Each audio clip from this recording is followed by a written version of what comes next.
¿Están ya todos aceptados? Sí. Buenos días. Con todas las disculpas necesarias, porque recién estamos reiniciando las clases. Para aquellos que no me conocen, soy el doctor Ernesto Moisés Villaveta. Como corrección les hago a porque hay una mala información. Resulta de que mi apellido es Moisés y casi la mayoría me dicen doctor Villaveta, ¿no es cierto? Sería yo el doctor Moisés porque ese es mi apellido, no es mi nombre. Pero igual escucho de las dos formas, ¿no? Por si acaso. Bueno, vamos a iniciar con el primer tema. Los primeros temas, dos temas o tres temas, vamos a ir entrando realmente en el tema pulmonar, respiratorio. Para todo eso vamos a hablar primero hoy de las generalidades de la neumología. Vamos a saber nosotros, es decir, conocer nuestra anatomía respiratoria. Después vamos a hablar posteriormente en otro tema sobre el tórax mismo, la caja torácica misma, y de la semiología del tórax. Es otro tema también porque pienso de que ustedes deben, para que puedan atender a un paciente con un problema respiratorio, deben conocer ustedes la semiología, que ustedes ya vencieron, por cierto, pero que yo también he sido alumno como ustedes. Llegamos a ciertos cursos y se nos van muchas cosas de la cabeza, mientras no tienen ustedes la práctica correspondiente. Ya están ustedes en cuarto año, es preclínico esto, y es bueno que vayan recordando historias clínicas, recordando la semiología, que es fundamental para poder diagnosticar un problema respiratorio a nivel de las vías respiratorias. También eso lo vamos a ver. Y así va, y de ahí entramos a todas las patologías que se dan en el sistema respiratorio, ¿ya? Entonces, y ya vamos a ver bronquitis aguda, bronquitis crónica, asma, EPOC y tantas cosas más, hasta llegar inclusive hasta tuberculosis, ¿no? Pero eso es como un preámbulo para que sepan ustedes lo que vamos a pasar. Hoy vamos a pasar un tema, como estaba yo acomodándole un sistema que me estoy mandando a hacer un sistema para poder hacerlo después en una tablet que me he conseguido exclusivamente para pasar las clases a ustedes y a medicina tropical. Y no lograron terminar de hacerme eso, por lo que estoy con una pantalla acá al frente para que podamos pasar las clases hoy. Y por eso ha sido el retraso. Por eso que ahorita va a ser una modalidad media rústica, pero que vamos a avanzar. Por favor, les rogaría que cuando estén todos en clase me saquen una foto. Walker, atender foto, porque hay que enviar la foto para hacer constancia de que estamos pasando la clase. Es el primer tema que vamos a avanzar hoy día. Entonces, jóvenes, con esto vamos a iniciar el tema. Hoy hablamos de neumología, generalidades. Entonces, vamos con la primera diapositiva que les voy a presentar. Por si hay dudas, ustedes me hacen las preguntas. Seguimos corriendo.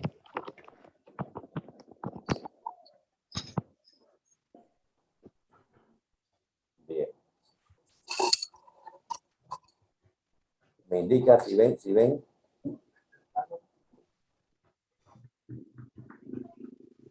¿Están mirando? Doctor. ¿Se ve bien? No, está un poco desviada. ¿Ah? No, está bien centrada. A ver, hay que centrar bien.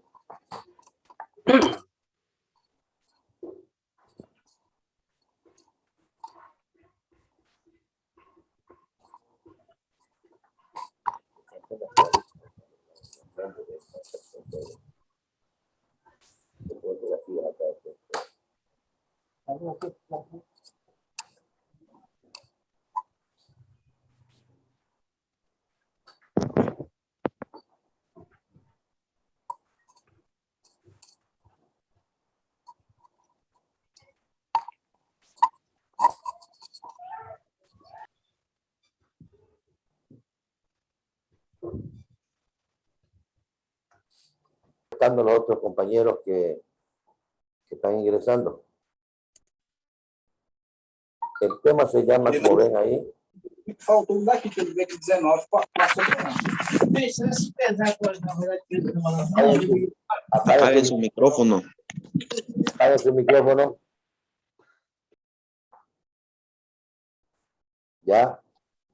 Bien, el tema de hoy es el número 1, se llama neumología y es generalidades. Muy bien. Antes de comenzar, quiero decirles de que este tema se trata del aparato respiratorio, ¿ya? O sistema respiratorio, ¿ya? ¿Ya? Entonces, el aparato respiratorio o sistema respiratorio, ya todos conocemos por los cursos antes que han llevado ustedes, es el encargado, pues, de captar oxígeno y de eliminar el dióxido de carbono, ¿no es cierto? Este dióxido de carbono que procede, lógicamente, del anabolismo celular. Este sistema respiratorio está compuesto o consiste en las vías respiratorias como pulmones, los músculos respiratorios, que median el movimiento del aire tanto dentro como fuera del cuerpo. Siguiente. Entonces, la neumología o neumonología también se llama, es la especialidad médica encargada del estudio de las enfermedades del aparato respiratorio. Y fundamentalmente centra pues su actuación en el diagnóstico, el tratamiento y prevención de las enfermedades del pulmón, de la pleura y del mediastino.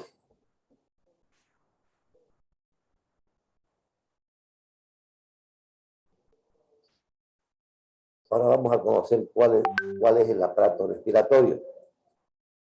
Consta de dos partes, se divide en dos partes, el tracto respiratorio superior y el tracto respiratorio inferior. El superior, nariz, faringe, laringe, y el inferior, tráquea, bronquios y pulmones. La nariz, llamada también fosas nasales, está revertido por una capa de células, es el epitelio, que secreta una sustancia que es el moco y que es muy rico en riego sanguíneo. Cuando el aire pasa por las fosas nasales, estas cavidades nasales cumplen varias funciones. ¿Cuáles son las funciones que cumplen? Primero, calientan y humidifican el aire. Habitualmente la temperatura del aire es menor a 1 grado centígrado a la corporal. Luego, los pelos ubicados en la entrada de las fosas nasales son importantes para filtrar las partículas grandes que ingresan por ahí. La faringe, aquí en la faringe es donde se entrecruzan los conductos de los aparatos digestivos y respiratorios. ¿Ya? Primero los alimentos pasan por la faringe al estómago y luego al esófago y al estómago. Lo otro, el aire pasa por la laringe y va a la tráquea. Cuando nos alimentamos, para evitar que los alimentos penetren en las vías respiratorias, ya saben ustedes que se cierra mediante un acto reflejo, ¿no es cierto?, en la parte superior de la laringe, por una válvula que se llama epiglotis. La laringe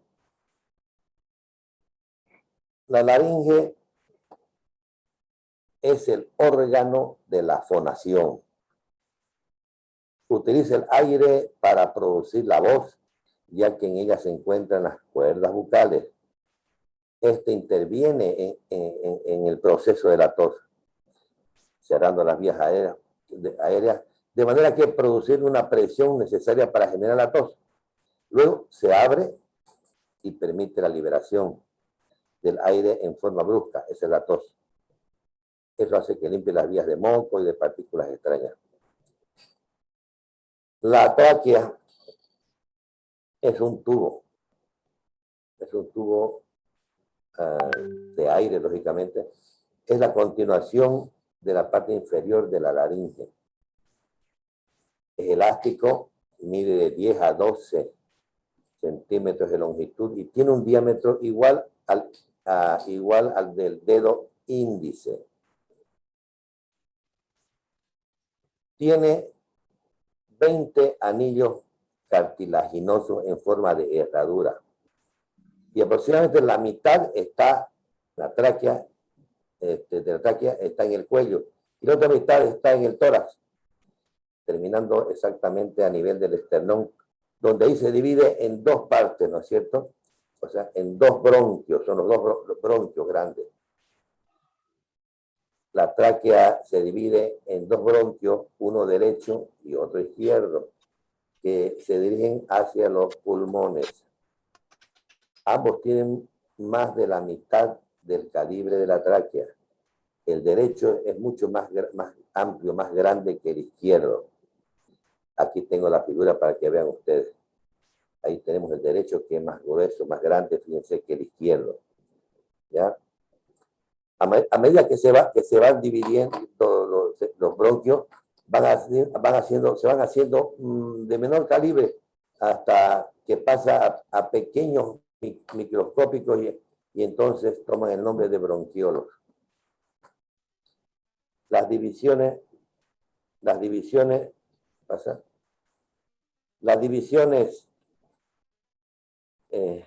repetidas de los bronquiolos dan lugar a los bronquiolos terminales o respiratorios. Estos se abren en el conducto alveolar, del cual derivan los sacos alveolares.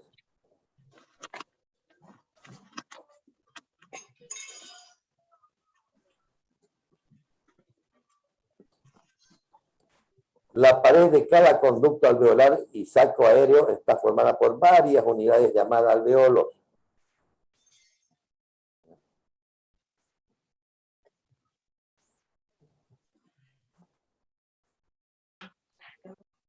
Los senos paranasales.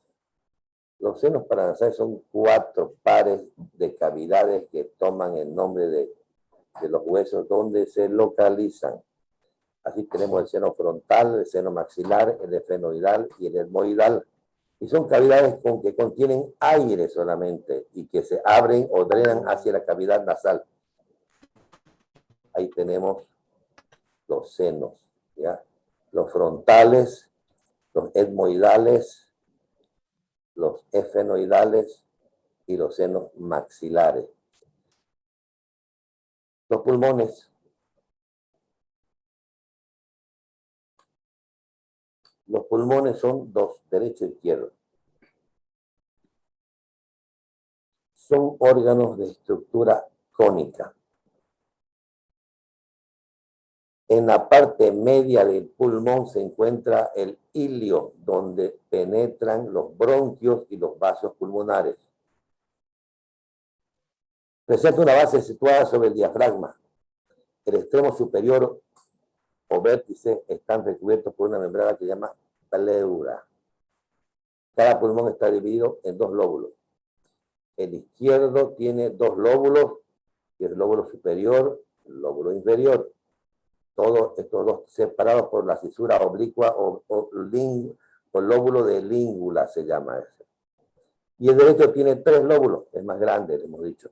El lóbulo superior, el lóbulo medio y el lóbulo inferior, separados por una cisura oblicua que es la cisura horizontal. Los bronquios. El principal derecho es el más largo y vertical. Es más fácil para la retención de cuerpos extraños que el izquierdo. Cada bronquio principal entra en el pulmón y se divide en bronquios más pequeños llamados bronquios secundarios. Estos se ramifican en bronquios terciarios y luego en bronquiolos. Los bronquiolos se dividen para formar tubos finos denominados conductos alveolares. Estos terminan en racimos de alveolos llamados sacos alveolares. Y en estos sacos alveolares se encuentran los alveolos. Esa es una imagen de un pulmón. El derecho con sus tres lóbulos, ¿no es cierto? El superior, el medio y el inferior. Y el izquierdo que tiene dos, el superior y el inferior. El espacio muerto anatómico o zona no respiratoria, porque se le llama así porque no hay intercambios gaseosos. ¿Ya? Entonces, incluye las 16 primeras generaciones de bronquiales, siendo su volumen de unos 150 ml. El alveolo son la unidad anatómica, anatomofuncional del pulmón. Y en esto se da lugar el intercambio gaseoso. Los alveolos son sacos recubiertos en su parte interna por un líquido y agente tensioactivo, que es el surfactante, que lo vamos a ver quién forma surfactante posteriormente, que son los neumocitos tipo 2, son los que forman el surfactante, que evita que cada alveolo se colapse y se pegue cuando entra y sale aire. El alveolo pulmonar es una estructura de 2 niveles, una red de fibras elásticas y los capilares que forman en la estructura de afuera de cada alveolo. La sangre empobrecida de oxígeno es transportada por la arteria pulmonar del corazón a los pulmones, mientras que la vena pulmonar transporta la sangre rica en oxígeno de los pulmones y de regreso al corazón. El revestimiento alveolar o epitelio es un tejido delgado que forma el interior de los alveolos. Este tejido se recubre con una película húmeda, que es el surfactante pulmonar, una sustancia líquida que se produce dentro de los alveolos. El agente tensioactivo pulmonar ayuda a la difusión y evita el colapso alveolar durante la exhalación, ya lo dijimos anteriormente. El epitelio alveolar está hecho de dos tipos distintos de células que, junto con el agente tensioactivo pulmonar, el surfactante, forman la superficie de las vías respiratorias de los pulmones. Y tenemos los neumocitos. Los neumocitos son las células especializadas que forman parte del sistema respiratorio y que se localizan exclusivamente en las estructuras de esta zona, por lo que son consideradas parte de las unidades funcionales de los pulmones, es decir, de los alveolos pulmonares. El neumocito tipo 1 cubre la mayor parte de la superficie del epitelio en un patrón de mosaico. Las células que están adyacentes están unidas por uniones estrechas. La creación de una membrana que solo permitirá que las moléculas muy pequeñas pasen entre ellas. Estas células de neumocito tipo 1, ¿no?, facilitan la difusión de los gases respiratorios hacia y desde el lecho capilar, permitiendo que el oxígeno y las moléculas de dióxido de carbono que están disueltos en tensioactivo pasen a través de los espacios intracelulares. Los neumocitos tipo 2 son más numerosos que las del tipo 1. Sin embargo, ocupan un área más pequeña de revestimiento alveolar. Estas células realizan una serie de tareas importantes dentro de los alveolos. La principal de estas tareas es producir el agente tensioactivo, es decir, el surfactante. ¿Ya? El tipo 2 es la que produce el surfactante pulmonar, que es necesario para el intercambio gaseoso. Disminuye durante la expiración la tensión superficial de los alveolos, evitando el colapso alveolar que produciría dificultades respiratorias. Además, es la defensa contra patógenos inhalados. Y las células de tipo 2 sintetizan una serie de sustancias importantes para la función pulmonar. Y es necesario, las células de tipo 2 también tienen la capacidad de cambiar de forma y reemplazar inclusive a las células de tipo 1 dañadas. La función de los pulmones es realizar el intercambio gaseoso con la sangre. Por ello, los alveolos están con estrecho contacto con los capilares. En los alveolos se produce el paso del oxígeno del aire a la sangre y el paso del dióxido de carbono desde la sangre al aire. Este paso se produce por la diferencia de presiones parciales de oxígeno y el dióxido de carbono a esa difusión entre sangre y los alveolos. La respiración en sí tiene dos procesos de respiración, ¿no? Dos procesos. Uno que es la ventilación pulmonar y otra que es el intercambio gaseoso. La ventilación pulmonar es el proceso por el cual el aire entra y sale de nuestros pulmones. La ventilación pulmonar se realiza en dos fases, la inspiración y la expiración. ¿Ya? La inspiración se ensanchan los pulmones y el aire entra en el interior de los pulmones. Y la expiración se estrecha en los pulmones y el aire sale al exterior. El intercambio de gases, dice, cuando uno hace la inspiración, se produce un intercambio de gases entre la sangre y el aire, ¿no? La que ha entrado. Parte del oxígeno del aire pasa a la sangre, ¿ya? Y el dióxido de carbono que la sangre ha recogido de la célula, como sustancia de desecho, pasan de la sangre al aire. Ese es un alveolo. También ustedes, en la presencia, están los capilares, los neumocitos 1, los neumocitos 2. Este es un saco alveolar, y dentro del saco alveolar están los alveolos, ¿no es cierto? El septo intraalveolar, lógicamente, y los macrófagos. Ese es un saco alveolar, fíjense bien. Y dentro del saco están los alveolos. Y ya les dijimos que los neumocitos 2 son los que se encargan de producir el surfactante, ¿no es cierto? Tal como dijimos anteriormente. La mecánica respiratoria.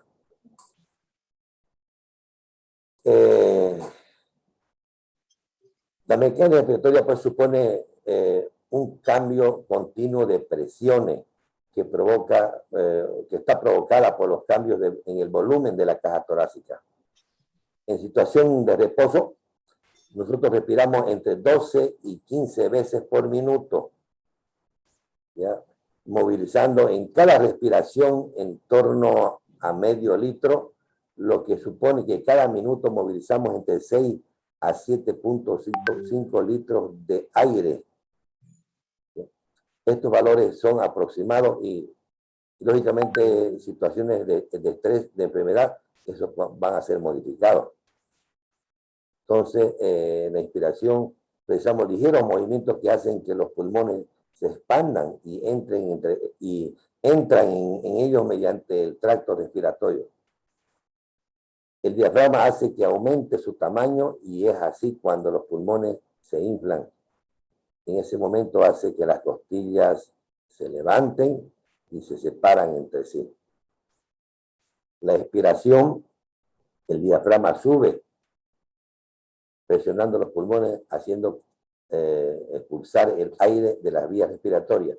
Si ustedes ahorita, escuchando la clase, ustedes inspiran y expiran, fíjense que está haciendo exactamente como les estoy diciendo.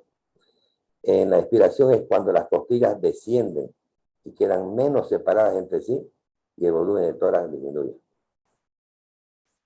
Analizando la composición del aire inspirado y el aire expirado, vamos a obtener el siguiente cuadro.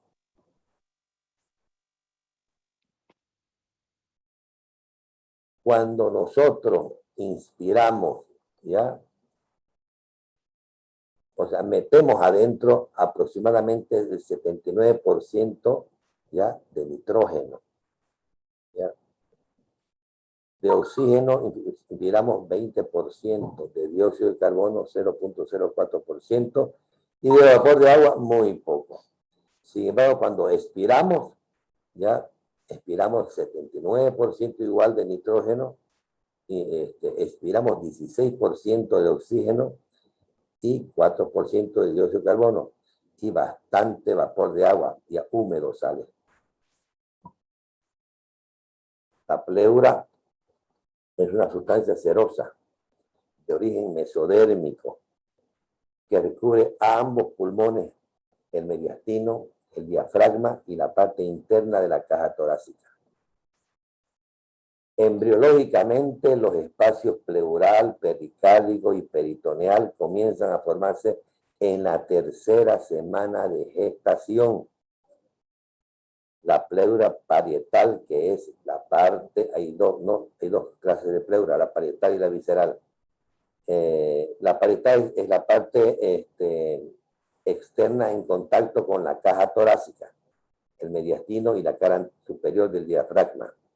Mientras que la visceral es la parte interna en contacto, está directa con los pulmones. La visceral carece de inervación sensitiva, por eso es que decimos a la gente, me duelen los pulmones no duelen porque la pleura visceral no tiene, ya les dije a ustedes, sensibilidad, pero sí la parietal.